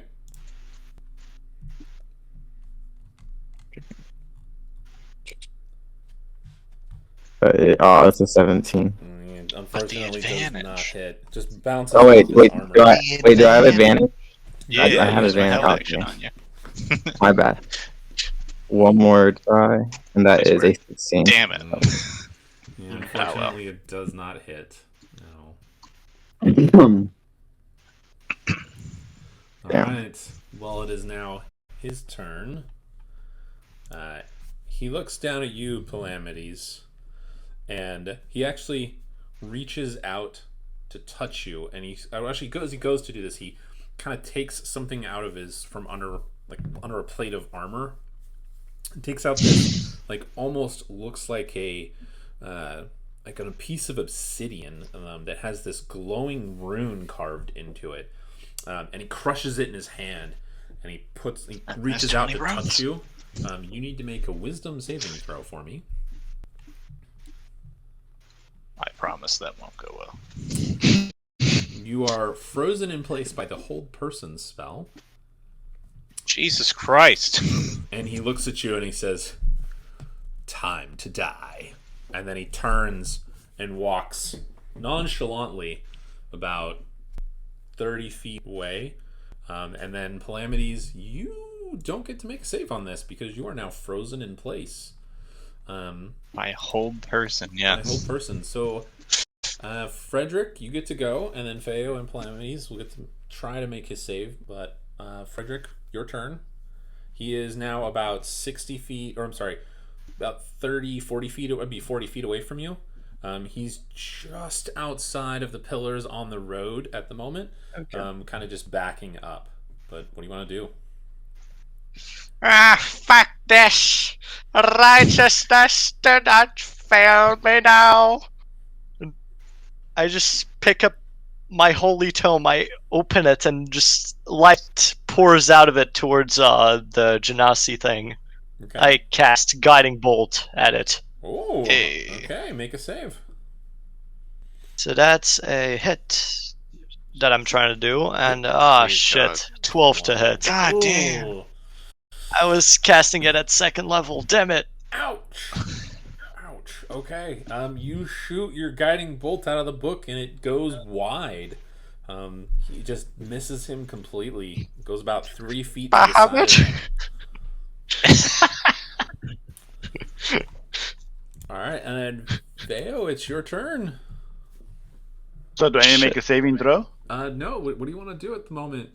You're not dying. Or Is he a creature or is he a humanoid? Because I want to cast Toll the Dead, but that's a creature. that would work. Creature, he'd be fine. Yeah. He's Okay. considered a creature. He's humanoid, but he is a creature. All right. So I'm gonna. It says I'm gonna point my bony finger at him, and I'm gonna cast Toll of the Dead.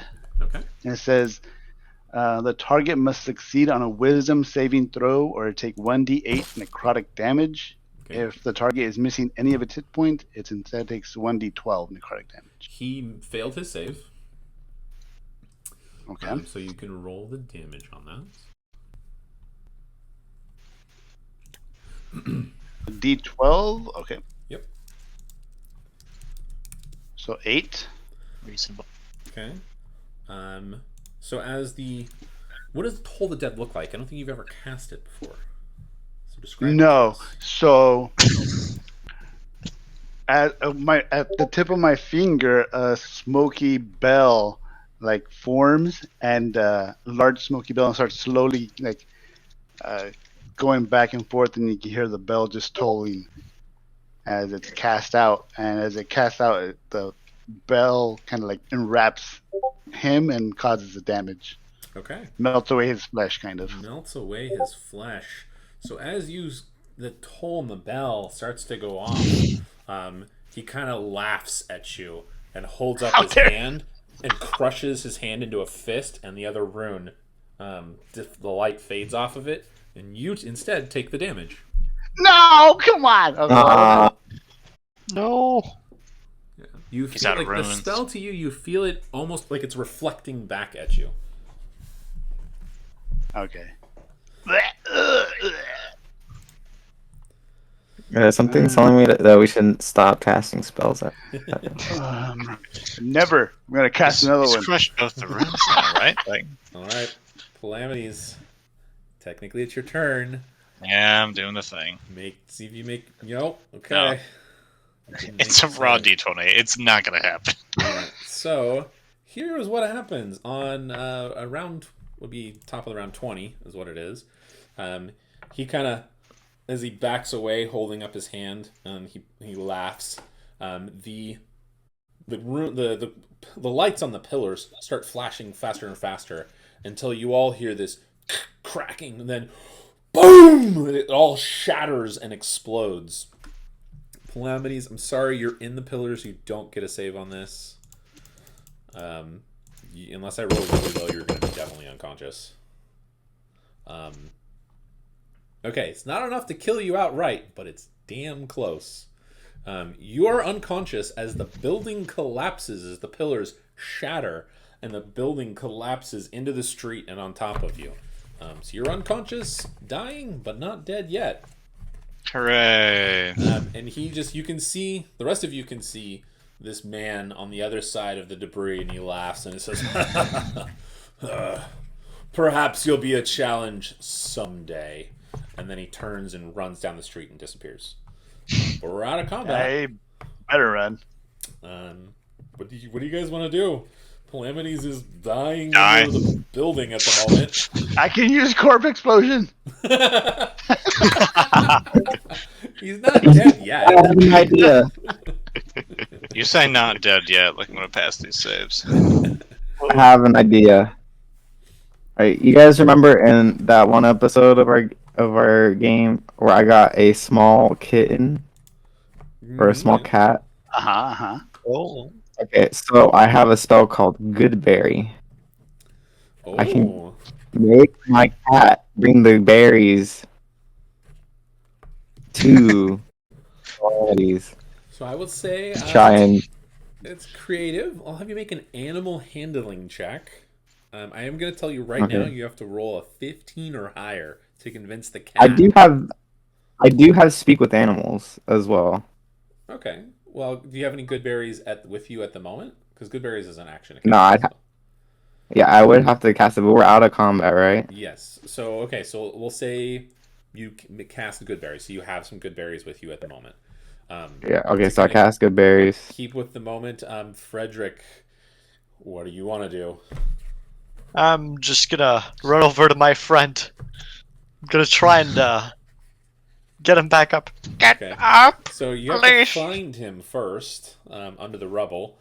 So go ahead and make an investigation check. And Calamities, go ahead and roll a d20 for me here.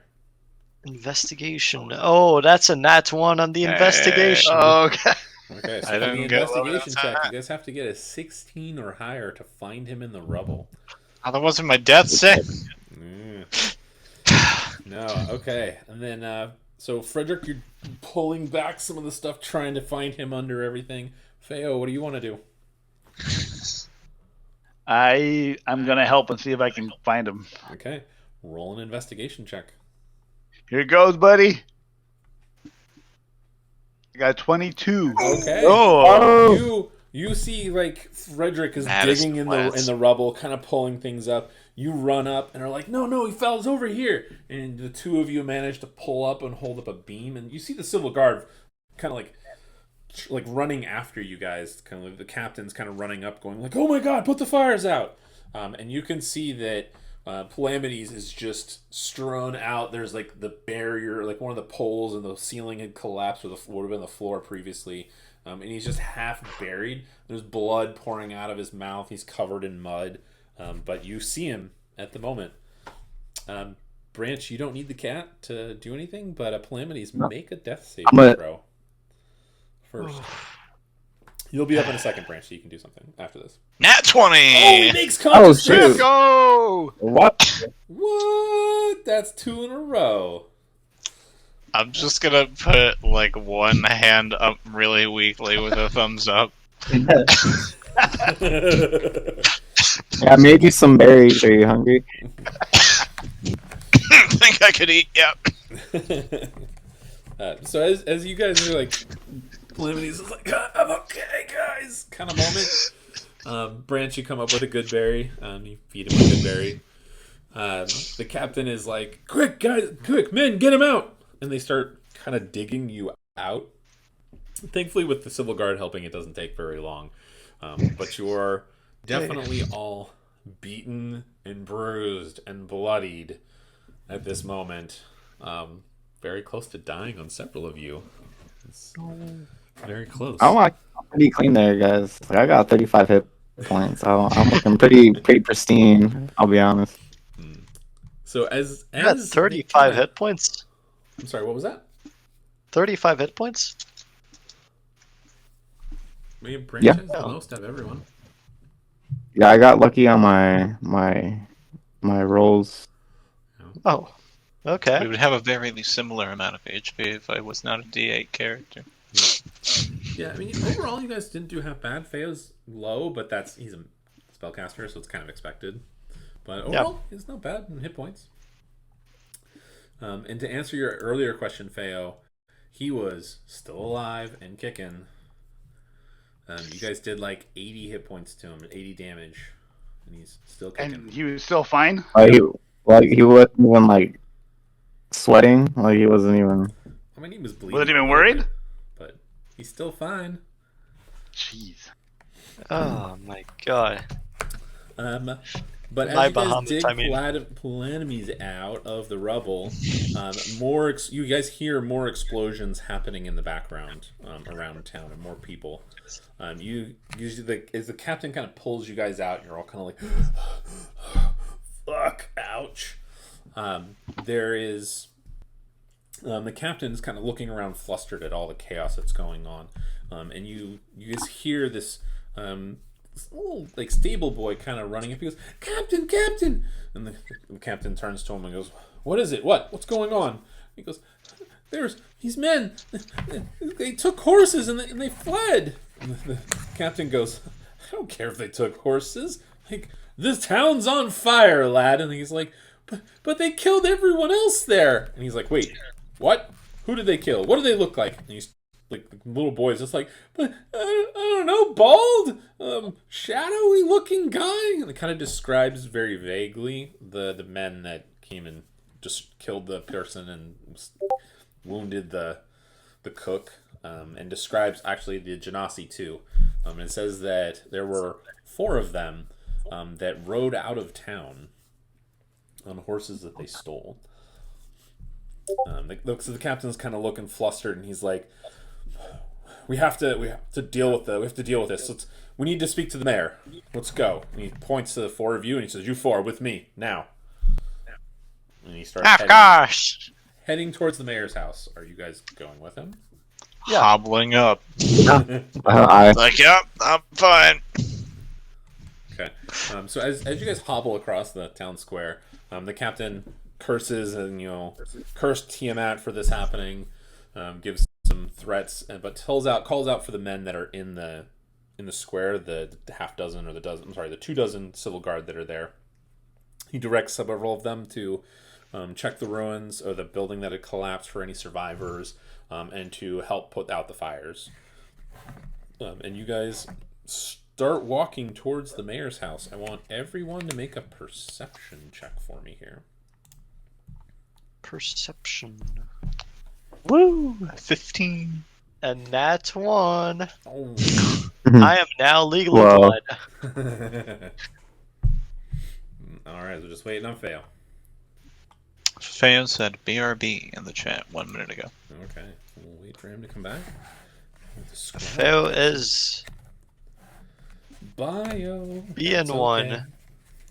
Ye old bathroom.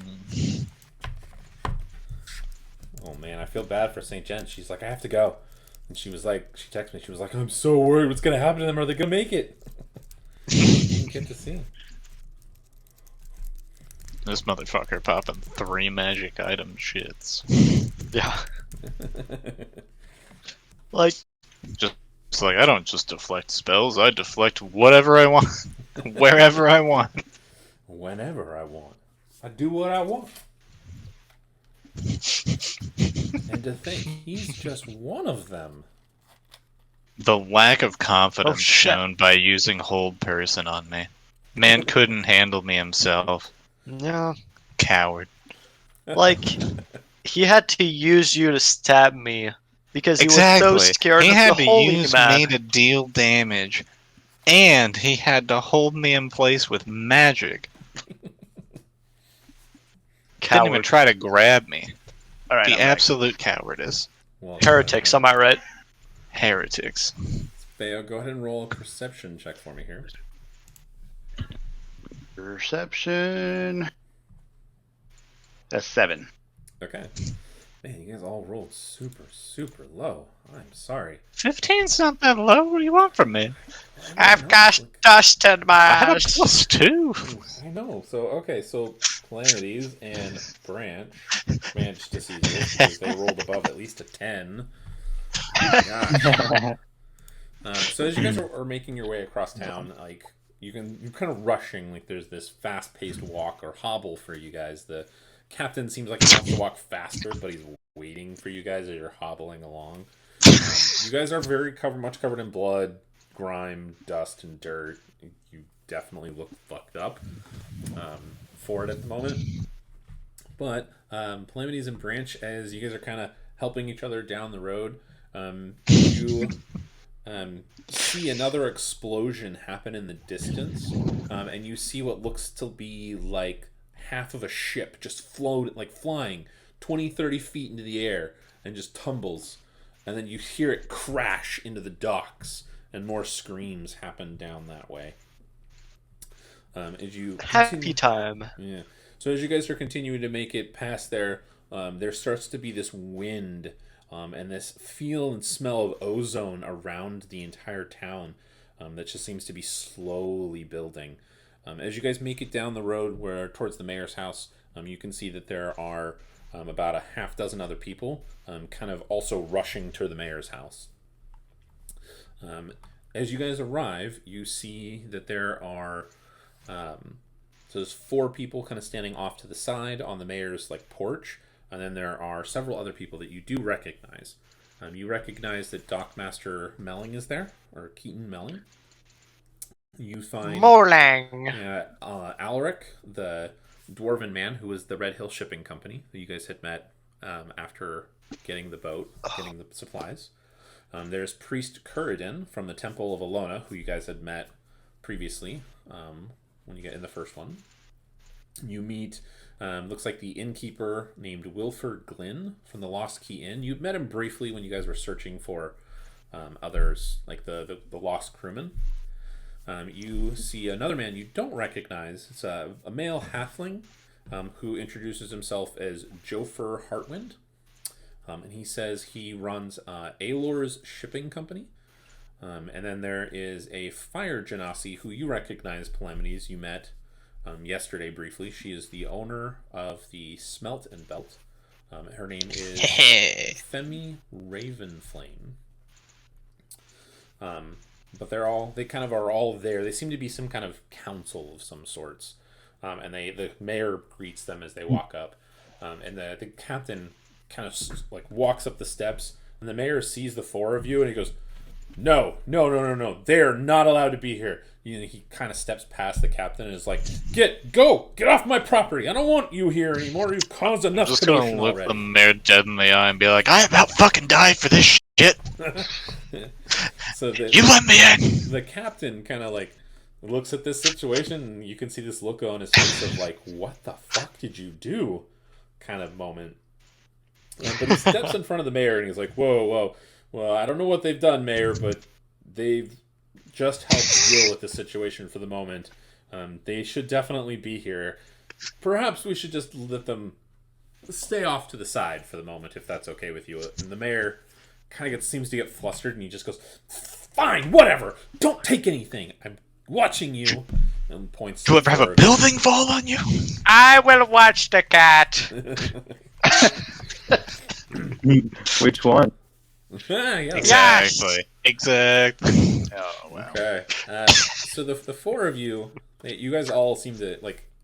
You've been to his house before, the mayor's house, so you know that there's kind of a long hallway that goes down the center of the building to the back kitchen, and then there's two side rooms. And everyone, the people that I mentioned, like the dockmaster, the ship owner, and the priest guy, they all kind of gather in what looks to be some kind of like a living room or dining room. They're all kind of standing around a table. All of you notice that sitting off in this kind of like it'd be kind of like a rocking chair, is this old woman. She's got this kind of shaggy looking cloak kind of pulled up over her, frail hands. Her hands are kind of shaking a little bit. She's got this necklace with like seashells and driftwood around it. Her cloak is covered in what looks to be dried seaweed. Definitely seems to be more of a hermit-like. And she's just kind of slowly rocking back and forth on the rocking chair. Just kind of sitting there listening to what's going on.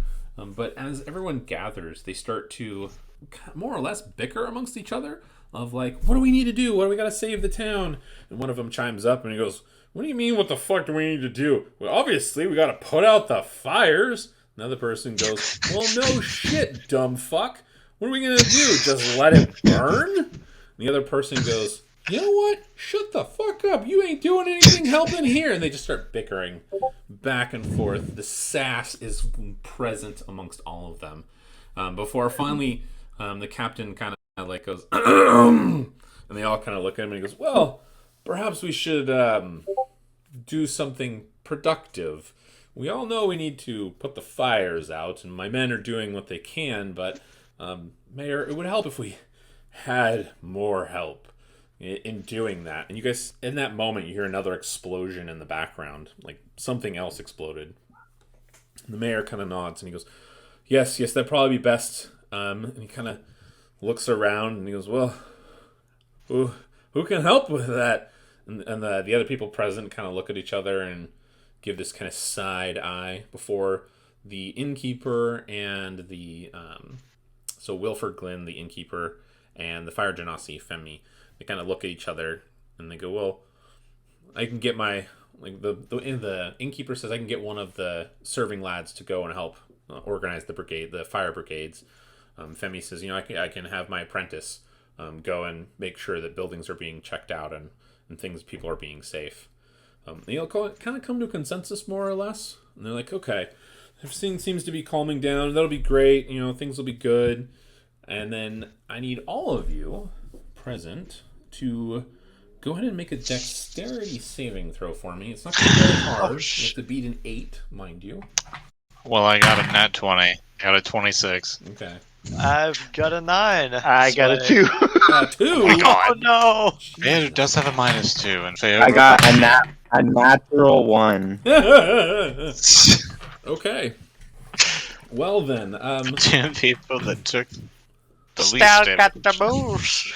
wow.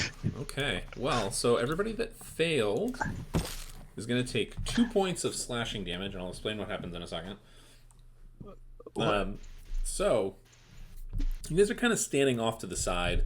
On the opposite side of the room, away from everyone that's kind of gathered around. And you can hear the wind outside is starting to pick up. There's definitely seems to be rain is starting to pour, and it's definitely getting louder. There's some rumbling in the distance. And then suddenly there's this hollow boom of thunder that just vibrates and echoes and continues for about 30 seconds. This boom, just continuous. And you guys cover your ears. Are like, ah, that hurts. And the window next to you shatters. And that's what causes the damage to you guys to take 2 points of slashing damage as the window shatters. And everyone there kind of ducks and covers. The mayor's wife screams in terror. And you all look out towards the bay through one of the windows. And you can see this massive bolt of lightning just straight up into the sky and splitting in the air, 1,000 feet in the air, like a tree trunk. Like the tree is just spreading out of lightning, and that is what's making the noise. And it continues to get louder and louder before the booming ends. And everyone just kind of like looks at each other, and they go, "Oh, what the fuck is going on?"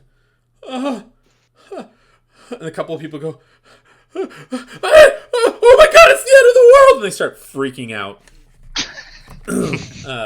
Before the captain kind of like, you see him, he seems scared, but he's kind of reining in his emotions at the moment of like, okay, calm down everybody. And the mayor's like, you see what's out there? Why should we be calm? Captain's like, I don't know. Should we be? And the mayor goes, yeah, we should be. And he kind of looks at the old woman in the chair and he goes, like, maybe it's time to read the runes. I think that might be a good idea. Yeah, I think that's a good idea. And everyone just kind of looks at him and goes, hey, are you sure? I don't know if that's a good idea. It's usually bad. And they go, they all kind of look at the old lady in the rocking chair, and she just calmly rocks back and forth. Didn't seem to be phased at all by the lightning. And just goes, the mayor goes, well, can you read us the bones? She just continues to kind of rock back and forth for a moment. And the mayor walks up to her and goes, Lady Sibylle, please, I ask you, read the bones. Tell us what will happen to our town and what's going on. And she kind of like, her hands shake, reaches down into her like onto her lap, and pulls out a small bag. And it looks like she's trying to play with the strings before she kind of like drops the bag and falls out of the chair onto the ground. And she's leaning over. There's this driftwood and seashells and scraps of bone that have fallen onto the floor. And even you guys kind of lean forward as the room falls silent. Do you guys want to say or do anything at this point? Or just kind of watch what happens? I kind of want to watch what happens. Yeah, actually, Yeah. Like, what the fuck is going on? Okay. So everyone looks at her in about 30 seconds of silence. And she kind of looks down and looks up at the mayor. You guys can't see her face yet, but you can see that there's this gray kind of almost damp hair that's just hanging off of her face. Like she's just kind of like disheveled. And she says in a very clear voice, "For there are men of cunning, faith, and magic, whose fate is intertwined with an angel and fey-touched. They stand here with us, on the precipice of destiny. They must face the storm chaser and free him of his bonds. If they should fail, woe and peril shall befall all of us. The world destroyed." And then she kind of breaks her trance, and you can see her hands continue to shake, and she kind of picks up the bag, but leaves the runes and everything where she is. And the rest of the party, like everyone else there, the captain just kind of goes, "Well, fuck me." As everyone turns and looks at the four of you in the corner, and you can hear the mayor go, "Oh, fucking Christ!" I'm gonna speak up and just be like, I'm not feeling particularly touched right about now. Well, you Oh, can yeah. think of what to say because that's where we're gonna end tonight. As they all look at you of, "Oh, Guys, I think that's us. By chance. I need a fucking nap before I deal with prophecy. I'm dead too, just from the glass breaking. y'all Well, let are me in some deep shit." type. That's what it sounds like. I'm gonna type myself an answer right now because I just thought of something and I don't want to forget it. All right. But yes, that's where we'll pick up with the prophecy in front of you and everyone going, "Aw, fuck."